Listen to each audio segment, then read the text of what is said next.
ಅದ್ದೂರಿಯಿಂದ ಸಂಪನ್ನಗೊಂಡ ಶ್ರೀ ಕ್ಷೇತ್ರ ಸ್ವಗಲ ಸೋಮೇಶ್ವರನ ಜಾತ್ರೆ. ಹರಿದು ಬಂದ ಭಕ್ತಸಾಗರ. ದಕ್ಷಿಣ ಕಾಶಿಯೆಂದೇ ಪ್ರಸಿದ್ಧಿ ಹೊಂದಿರುವ ಸವದತ್ತಿ ತಾಲೂಕಿನ ಶ್ರೀ ಕ್ಷೇತ್ರ ಸ್ವಗಲ ಸೋಮೇಶ್ವರನ ದೇವಸ್ಥಾನದ ಸನ್ನಿಧಾನದಲ್ಲಿ ರವಿವಾರ ಮತ್ತು ಸೋಮವಾರ 2 ದಿನಗಳ ಕಾಲ ನಡೆದ ಜಾತ್ರೆಯಲ್ಲಿ ಸಾಗರೋಪಾದಿಯಲ್ಲಿ ಹರಿದು ಬಂದ ಭಕ್ತಸಾಗರ ಶಿವ ಪಾರ್ವತಿಯ ದರ್ಶನ ಪಡೆದು ಪುನೀತರಾದರು.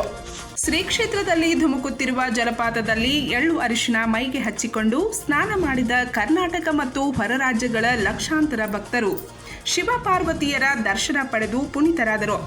ಶ್ರೀ ಕ್ಷೇತ್ರದಲ್ಲಿ ಎಲ್ಲಿ ನೋಡಿದ್ದಲ್ಲಿ ಜನಸಾಗರದಿಂದ ಕಂಗೊಳಿಸುತ್ತಿತ್ತು. ಬಾಳೆಯ ದಿಂಡಿನ ತೆಪ್ಪೋತ್ಸವವನ್ನು ಕಬ್ಬು, ತೆಂಗು, ವಿವಿಧ ಹೂವುಗಳಿಂದ ಅಲಂಕರಿಸಲಾಗಿತ್ತು. ವಾದ್ಯಮೇಳಗಳಿಂದ ಸೋಮೇಶ್ವರನ ದೇವಸ್ಥಾನದಲ್ಲಿದ್ದ ಬೆಳ್ಳಿಯ ಮೂರ್ತಿಯನ್ನು ಪಲ್ಲಕ್ಕಿಯಲ್ಲಿ ತಂದು ತೆಪ್ಪದ ರಥೋತ್ಸವದಲ್ಲಿ ಪ್ರತಿಷ್ಠಾಪಿಸಿ ಸಂಜೆ 4ಕ್ಕೆ ಹೊಸೂರು ಗುರು ಮಡಿವಾಳೇಶ್ವರ ಮಠದ ಗಂಗಾಧರ ಸ್ವಾಮೀಜಿ, ಬೈಲಹೊಂಗಲ ಹೊಸೂರು 3000 ಮಠದ ಪ್ರಭು ನೀಲಕಂಠ ಸ್ವಾಮೀಜಿ, ನರೇಂದ್ರದ ಪರಮಪೂಜ್ಯ ಸಂಗಮೇಶ ಸ್ವಾಮೀಜಿ ತೆಪ್ಪೋತ್ಸವಕ್ಕೆ ಚಾಲನೆ ನೀಡಿದರು. ದೇವಸ್ಥಾನದ ಧರ್ಮದರ್ಶಿ ನಿಂಗಯ್ಯ ಪೂಜಾರಿ, ಅರ್ಚಕರಾದ ಗುರುಸ್ವಾಮಿ ಹೊಸಪೇಟಿ ಮಠ್ ಪ್ರಾರ್ಥಿಸಿದರು. ಶಾಸಕ ಮಹಾಂತೇಶ್ ಕೌಜಲಗಿ, ಟ್ರಸ್ಟ್ ಅಧ್ಯಕ್ಷ ವೀರನಗೌಡ ಸಂಗನವರ್ ಹಾಗೂ ಆಡಳಿತ ಮಂಡಳಿಯ ಸರ್ವ ಸದಸ್ಯರು, ಸದ್ಭಕ್ತರು, ಸುತ್ತಲಿನ ಗ್ರಾಮಗಳ ಪ್ರಮುಖರು ಹಾಗೂ ಸಾವಿರಾರು ಭಕ್ತರು ಜಯಘೋಷಗಳೊಂದಿಗೆ ವಿಜೃಂಭಣೆಯಿಂದ ಸಂಪನ್ನಗೊಂಡಿತು. ಸಹಸ್ರಾರು ಜನ ಪಾಲ್ಗೊಂಡು ಭಕ್ತಿಭಾವ ಮೆರೆದರು. ಗೋವಾ, ಮಹಾರಾಷ್ಟ್ರ, ಕೇರಳ, ಹೈದರಾಬಾದ್, ಆಂಧ್ರಪ್ರದೇಶ, ಕರ್ನಾಟಕದ ವಿವಿಧ ಭಾಗದಿಂದ ರವಿವಾರ ಹಾಗೂ ಸೋಮವಾರ ಬೆಳಗ್ಗೆಯಿಂದಲೇ ಬೈಕ್, ವಾಹನ, ಚಕ್ಕಡಿ, ಟ್ರ್ಯಾಕ್ಟರ್, ಖಾಸಗಿ ವಾಹನಗಳ ಮುಖಾಂತರ ಶ್ರೀ ಕ್ಷೇತ್ರಕ್ಕೆ ಆಗಮಿಸುವ ದೃಶ್ಯ ಸಾಮಾನ್ಯವಾಗಿತ್ತು.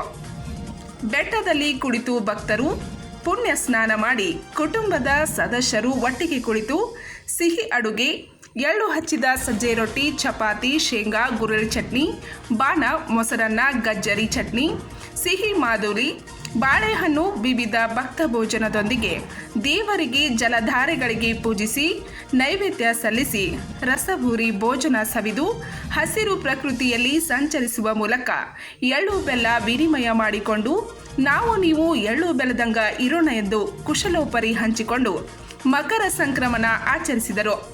ಸ್ವಗಲ್ ಕ್ಷೇತ್ರದ ಸೇವಾ ಸಮಿತಿಯ ಸ್ವಯಂ ಸೇವಕರು ಕ್ಷೇತ್ರದಲ್ಲಿ ವ್ಯವಸ್ಥಿತವಾಗಿ ಕೆಲಸ ನಿರ್ವಹಿಸಿದರು. ಕ್ಷೇತ್ರದ ಸುತ್ತಮುತ್ತಲೂ ವಾಹನಗಳ ಭರಾಟೆ ಹೆಚ್ಚಾಗಿ ಟ್ರಾಫಿಕ್ ಸಮಸ್ಯೆ ಉಂಟಾಗಿತ್ತು. ಒಟ್ಟಿನಲ್ಲಿ ಮಕರ ಸಂಕ್ರಮಣದ ಹಬ್ಬದಂದು ಭಕ್ತರಿಂದ ತುಂಬಿ ತುಳುಕಿದ ಶ್ರೀ ಕ್ಷೇತ್ರ ಭಕ್ತಿ ಸಾಗರದಲ್ಲಿ ಮಿಂದೆದ್ದಿತು.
ಪಂಚ್ ನ್ಯೂಸ್ಗಾಗಿ ಸ್ವಗಲದಿಂದ ಉಮೇಶ್ ಬೋಗೂರ್.